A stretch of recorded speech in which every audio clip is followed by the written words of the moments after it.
touring rock bands in the world, Genesis. Today it's made up of three gifted musicians, Phil Collins, Mike Rutherford, and Tony Banks. Though each enjoys a successful solo career, they continue to expand on a creative tradition that now stretches back over 2 decades. Genesis actually began life in 1966 at Charterhouse, one of England's most prestigious private schools. Led by their flamboyant lead singer, Peter Gabriel, they eventually perfected the so-called art rock sound of the early 1970s. Where are you, my father? Give wisdom to your son. And as his strength began to fail, he saw a shimmering. When Peter Gabriel left, he was replaced as vocalist by drummer Phil Collins, and the group's emphasis gradually shifted to a sound both more pop and popular. Be with me, since you're never here with me. Ooh, I've been trying to get over there. Oh, but it's out of my reach, and there's no reply at all. There's no reply at all. Since 1978, as a threesome, Genesis has produced a string of successful albums.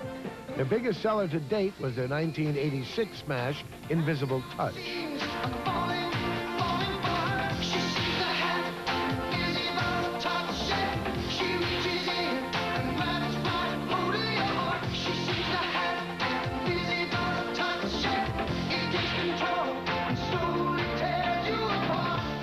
Genesis recently released its 17th album, called We Can't Dance. The album's tendency to explore serious topics is reflected in the first single, No Son of Mine.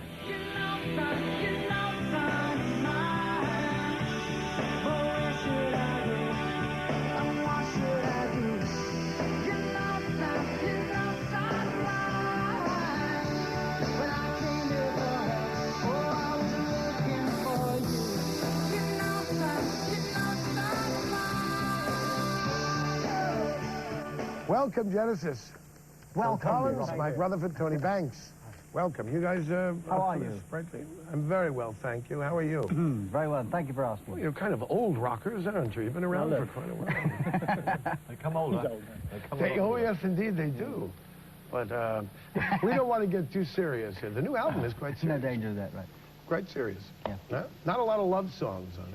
As a matter of point of fact, that's about child abuse, isn't it? No Son of Mine is, yeah. It's about a boy that leaves home, and you're not quite sure whether he leaves home because his mother's being abused and he's fed up with living with this pressure and this sort of things that he hears going on downstairs every night, or whether it's him that's being abused. So you leave that to the listener to decide, really. When you all go in to write, you have somebody was telling me that you have a rather unusual method. That is, how does the melody form? How do the lyrics form? Well, I mean, it's unusual for nowadays, maybe. I think, bands have done it in the past. We go into the studio, into the rehearsal room at least, with nothing prepared at all. Anything that we might have written sort of previous to that, we leave behind. And we go in there and we improvise, and the songs emerge sort of out of that improvisation. How long a process is that? Well, it took about 2 months to get all the music written for this record, for example. And at the end of that period, then we wrote the lyrics, which we write the lyrics differently. We tend to divide the lyrics up, so each of us write a whole lyric, rather than doing it as a group. A whole lyric, yeah. Mike, are there any times you go in and it just isn't happening, that it's dry? Well, it has done. I mean, funny enough, this time, it came pretty easy. I mean, we were surprised after 5 years to get back together again. And there are slow days. On those days, you just work on the bits you got going. Maybe that's the reason, because you haven't been together for a long time. Definitely helps. I mean, imagine if you just do album and tour after album and tour. We have a sort of 3.5-year break. How would you say you've changed from when you started 20-odd years ago? Your whole approach to the profession? Yes. I know a lot about that too, and I like what I like about you.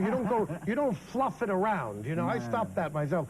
Or the Senator Sam Nunn haircut, where you take everything you have and go over the top. We have a footballer called Bobby Charlton who has about 4 strands and moves them all the way over. You know, and if he's against the wind, it looks like he's sort of pointing at somebody. But apart from that, how? I think we've changed. Obviously, you change as people. You know, the kind of things, the kind of clothes you wear, the kind of books you read, the kind of food you eat. Things will change, and the kind of songs you write are going to be different. The subjects you write about may be more direct nowadays than maybe before. So, you know, it's just each album is kind of representative in some respects of the way we were at that particular time. Do you see the work maturing as you've matured?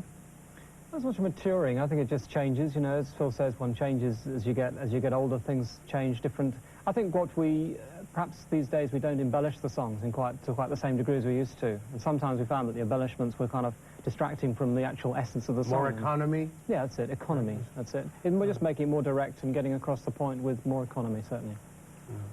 It's wonderful to have you here, and I appreciate you coming, because I'm a big fan and have been for many years. Thank you. Thank you. Thank you, Robert. We'll be right back.